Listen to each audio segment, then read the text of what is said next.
Hello friends, એકદમ ગરમા ગરમ ફ્રેશ અને ટેસ્ટી અને ફ્લેવરફુલ ગાજરનો હલવો લઈને આવી રહી છું. અને આજે આપણે ગાજરનો હલવો બનાવવાનો છે અને પણ એક સિક્રેટ રીતથી બનાવવાનો છે. અને અલગ જ રીતથી મેં ગાજરનો હલવો બનાવ્યો છે. એને છીલવાની, ગ્રેટ કરવાની કોઈ જરૂર નથી, કોઈ ઝંઝટ વગર ફટાફટ ઇઝીલી, અને એ પણ કુકરમાં ગાજરનો હલવો બનાવ્યો છે. એ પછી સીટી પડે છે ને આપણે એમાં જ ગાજરનો હલવો બનાવવાનો છે. તો આ રીતનો મસ્ત એવો ફ્લેવરફુલ અને લાલ ચટાકેદાર ગાજરનો હલવો બનાવ્યો છે. અને મારું સિક્રેટ અને મારી ટિપ્સ અને મારી ટ્રીક આગળ તમને જોવા મળશે, તો વિડીયોને સ્કીપ નહીં કરતા. તો ચાલો, મારા રસોડામાં આપણે 250 ગાજર લીધા છે ને આ રીતે એને ઉપરનો અને નીચેના ભાગના કટકા કરી લેવાના છે અને એકદમ છીલી લેવાના છે ગાજરને. આપણે એની છાલ તો ઉતારવી જ પડશે, એના વગર તો ડાયરેક્ટ તો બનશે નહીં. આપણે એને ગ્રેટ નહીં કરીએ પણ આ છાલ તો ઉતારવી જ પડશે. તો આ રીતે ગાજરની છિલકા ઉતારી લીધા છે અને હવે આપણે એને મોટા મોટા કટકા કરી લેવાના છે. ગાજરને ગ્રેટ કરવાની, છીણવાની કોઈ જરૂર નથી. તો આપણે આ રીતે બધા ગાજર રેડી કરીને અંદરનો ભાગ પણ કાઢવાની જરૂર નથી, ડાયરેક્ટ એને આ રીતે કટકા જ કરી લેવાના છે. અને અલગ જ રીતથી ગાજરનો હલવો બનાવ્યો છે, તમે જોઈ શકો છો. તમને લાગતું હશે કે આ રીતે તો હલવો થતો હશે, પણ હા, મેં આ રીતે જ હલવો બનાવ્યો છે ને બહુ સરસ ટેસ્ટી હલવો બન્યો હતો. અને તમે જોયો પણ છે કે કેવો સરસ હલવો બનાવ્યો છે. અને તમે પણ આ જ રીતે ઘરે બનાવી શકો છો. મારી ચેનલને સબસ્ક્રાઈબ કરી લેજો. તો આ રીતે તમે પણ ગાજરનો હલવો બનાવી શકો છો. તો એના માટે કુકર મૂકી દીધું છે ગેસ ઉપર અને 1 ચમચા જેટલું ઘી લઈ લીધું છે. તો આ રીતે ઘીને સહેજ ગરમ થાય એટલે આપણે એમાં કાજુ બદામને પહેલાં ફ્રાય કરી લેવાના છે. અને ઓછા સામાનમાં અને ઓછા વાસણમાં જ આપણે હલવો બનાવવાનો છે. બહુ વાસણ પણ ઝાઝા નથી બગાડવાના.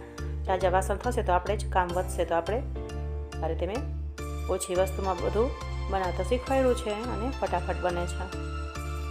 ઘી ગરમ થાય એટલે તરત જ આપણે એમાં કાજુ બદામને ફ્રાય કરી લેવાના છે. લો ટુ મીડિયમ ફ્લેમ રાખવાની છે. જો હાઈ હશે તો આ બધું બળી જશે અને સ્લો હશે તો વાર લાગશે અને સરખું એવું ફ્રાય નહીં થાય. તો આ રીતે આપણે કાજુ બદામને ગોલ્ડન બ્રાઉન કરી લીધા છે. તો એ પ્લેટમાં આપણે આ બધું નીકાળી લઈશું. તમે જોઈ શકો છો કેટલી સરસ એવી સ્મેલ પણ આવી રહી છે કે બાજુમાં પણ લાગે પાડોશને એ પણ અહીંયા ગાજરનો હલવો બને છે. અને એ જ કુકરમાં આપણે જે ગાજરના કટકા કરીને રાખ્યા હતા મોટા મોટા ટુકડા, એને આપણે એડ કરી દેવાના છે અને ઘીમાં શેકાવા દેવાનું છે. અને આ બધું શાંતિથી કરવું. તમે જો ઉતાવળમાં કરવા જશો તો કોઈ પણ વસ્તુ સારી નહીં થાય, એટલે બધું ધ્યાનપૂર્વક જ કરવું. તો આ રીતે મારી ટિપ્સ પણ છે અને મારી ટ્રીક પણ છે કે આ રીતે બધું જો આવી વસ્તુ તમે બનાવો તો શાંતિથી બનાવી અને 1 મિનિટ જેટલું ઢાંકણ ઢાંકીને રાખવું એટલે સરસ એવું બધું ચડી જાય. અને 1 મિનિટ પછી આપણે ઢાંકણ ખોલીને જોઈશું. સરસ એવું ગાજર છે એ ફ્રાય પણ થઈ ગયા છે ઘીમાં અને સરસ એવી એમાં સ્મેલ પણ આવી રહી છે કે એકદમ ઘીમાં સરસ શેકાય છે. તો હજી 2 થી 3 મિનિટ જેટલું આપણે ગાજરને ઘીમાં ચડવા દેવાના છે, એટલે સરસ એવી ફ્લેવર પણ આવશે અને ટેસ્ટ પણ સરસ આવશે. અને આવી બધી વસ્તુ તો ધ્યાનપૂર્વક જ કરવી જોઈએ. તો 3 થી 4 મિનિટ જેટલું ગાજર એકદમ ઘીમાં શેકાઈ ગયા છે. તો હવે આપણે એમાં આગળની પ્રોસેસ કરવાની છે અને આપણે એમાં દૂધ એડ કરવાનું છે. મેં થોડું કરીને 1 ગ્લાસ જેટલું દૂધ એડ કરી દીધું છે.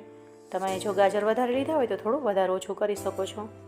અને આમાં બહુ કોઈ મેઝરમેન્ટની જરૂર નથી કે 500 ગ્રામ ગાજર હોય તો તમે 1 ગ્લાસ દૂધ યુઝ કરી શકો છો. વધારે પણ કરો તોય ચાલે અને ઓછું પણ કરી શકો છો. મારી રેસીપી વધારે પડતી એવી રીતની જ હોય છે કે મેઝરમેન્ટ વગરની હોય છે. તો કોઈ પણ વ્યક્તિ બનાવી શકે છે, ઇઝીલી બનાવી શકે છે. તો કોઈ વધારે ઓછું વસ્તુ થઈ જાય તો ખરાબ ના થાય. તો હવે આપણે કુકરનું ઢાંકણ ઢાંકી દઈશું દૂધ એડ કર્યા પછી અને 2 થી 3 વિસલ થવા દઈશું. તો તમે જોઈ શકો છો વિસલ થાય છે તે આપણે સાઈડમાં બધું તૈયારી કરી લીધી છે. અને જરા પણ ઉભરો પણ નથી આવ્યો. તમે જોઈ શકો છો કે સીટી પડી છે પણ દૂધમાં ઉભરો નથી આવ્યો. અને ઢાંકણ ખોલીને જોયું તો આ બધું સરસ ચડી ગયું છે. હવે આપણે એને મેશરથી એકદમ મેશ કરી દેવાનું છે. જો મેશર તમારી પાસે ના હોય તો તમે જાડા ચમચાથી પણ કરી શકો છો અને થોડું ઠંડુ થાય તો હાથથી પણ કરી શકો છો. ઉતાવળ ના હોય તો એને ઠંડુ થવા દેવું ને હાથથી એકદમ બધું મેશ કરી શકો છો. તો આ રીતે બધું સરસ એવું મેશ કરી દીધું છે. હવે આપણે ગેસ ચાલુ કરીને ચડવા દેવાનું છે. પછી એમાં જેટલું દૂધ ને દેખાય છે દૂધનો ભાગ એ બધો એકદમ બળી જશે, એટલે હલવાનું સ્ટ્રક્ચર થઈ જશે. અને આપણે એમાં હવે ખાંડ એડ કરવાની છે. એ તો 4 થી 5 ચમચી જેટલું ખાંડ એડ કરી છે. તમે વધારે ઓછું પણ કરી શકો છો. અને એને સતત ચલાવતું રહેવાનું. અને મારું મેઇન ઇન્ગ્રીડિયન્ટ છે કે એમાં મેં મિલ્ક પાવડર એડ કર્યો છે 1 વાટકી જેટલો, નાની કટોરી છે. અને તમારી પાસે ના હોય તો તમે સ્કીપ પણ કરી શકો છો. એવું જરૂરી નથી કે મિલ્ક પાવડર એડ કરશો તો જ ગાજરનો હલવો બનશે, એના વગર પણ સરસ જ બને છે. તો એના બદલે તમારે દૂધની ફ્રેશ મલાઈ એડ કરવાની, એટલે સરસ ગાજરનો હલવો બને છે. ને આ મારું સિક્રેટ છે કે એમાં મેં એસેન્સ એડ કર્યું છે ને એ એસેન્સ એનું છે સ્ટ્રોબેરી એસેન્સ છે. તો ચમચી એકદમ નાની એવી છે, એટલે 5 થી 7 ટીપા જેટલું જ એસેન્સ એડ કર્યું છે. અને એટલો સરસ એવો ફ્લેવર આવ્યો છે, તો બાળકો તો હલવો જોઈ તરત જ તૂટી જ પડ્યા હતા અને થોડો પણ હલવો વધવા નથી દીધો, તરત જ ચટ કરી ગયા હતા. એટલે મેં વિડીયો અપલોડ કર્યો છે કે બહુ સરસ હલવો બને છે. એમાં તમે જો સ્ટ્રોબેરી એસેન્સ એડ કરશો, ગાજરનો હલવો છે એટલે સ્ટ્રોબેરી એસેન્સ એડ કરી શકાય છે. અને આ રીતનું કોઈ પણ નાની એવી દાંડી કે એવું રહી ગયું હોય કે ગાજરનો અંદરનો પીતનો ભાગ આવે છે, એ આપણે ગ્રેટ નથી કર્યું એટલે હોય તો એને નીકાળી લેવાનું છે. અને સરસ એવો ફ્લેવર પણ આવે છે અને કલર પણ આવે છે. અને સાઈડમાં આપણે આ રીતનું બીજી પ્રોસેસ પણ કરતું રહેવાનું છે. લો ટુ મીડિયમ ફ્લેમ રાખવાની છે, એટલે હલવો બળી પણ ના જાય. ને આ રીતે માર્બલની ખાયણી દસ્તો હું રાખું છું અલગથી, જ ડ્રાયફ્રૂટ કે એલચી કે એવું હોય તો આ રીતનું અલગથી જ એને ખાંડવા માટે રાખું છું. જે આપણે નોર્મલી રોજ રેગ્યુલર યુઝમાં લેતા હોય ખાયણી દસ્તો, આપણે મસાલો લસણનો મસાલો જે ખાંડી છે એ હું આમાં યુઝ નથી કરતી, આ રીતનું અલગ જ રાખું છું. મને રેસીપી બનાવવાનો શોખ છે એટલે મારી પાસે બધી વસ્તુ કંઈક ને કંઈક રાખું છું. તો આ રીતે આપણે કટકા કરી લીધા છે. ને આખી બદામ જે રહી ગઈ છે એને ફરથી આપણે લઈ લઈશું આ રીતે, અને એના પણ ટુકડા કરી લેવાના છે. તમે એને ક્રશ કરશો તો જ સારું લાગશે, જો એકદમ ભૂકો કરી નાખશો તો સારું પણ નહીં લાગે, ટેસ્ટ પણ સારો નહીં આવે. તો આ રીતનું આપણે કરવાનું છે. અને થોડા મોટા મોટા ટુકડા હશે તો જ સારું લાગશે. તો આ રીતે ફરથી આપણે એને ખાણીમાં લઈને કટકા કરી લીધા છે. તમે એને છરીથી જો નાના નાના પીસીસને રીતે કરશો તો એનો સ્વાદ નહીં આવે. ખાયણીમાં ખાંડેલું હશે તો જ સરસ લાગે છે. અને હલવો આપણો બની જવા આવ્યો છે, સરસ એવો હલવો બન્યો છે. તો હવે બધું દૂધ અને ખાંડ એબ્સોર્બ થઈ ગયું છે. તો આપણે એમાં કાજુ બદામના ટુકડા એડ કરી દઈશું.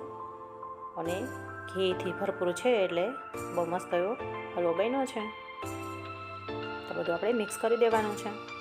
અને સરસ એવું મિક્સ થઈ ગયું છે અને હલવો પણ રેડી થઈ જવા આવ્યો છે. અને આટલો સરસ હલવો તમે પણ બનાવી શકો. તો મારી ચેનલને સબસ્ક્રાઈબ કરી લેજો, લાઇક કરજો અને તમારા ફ્રેન્ડ અને ફેમિલીમાં પણ વધુમાં વધુ શેર કરજો. તો આટલી સરસ એવી રેસીપી એ લોકો પણ બનાવી શકે છે. તો આપણો હલવો બની ગયો છે અને હવે હું એને સર્વ કરવાની છું.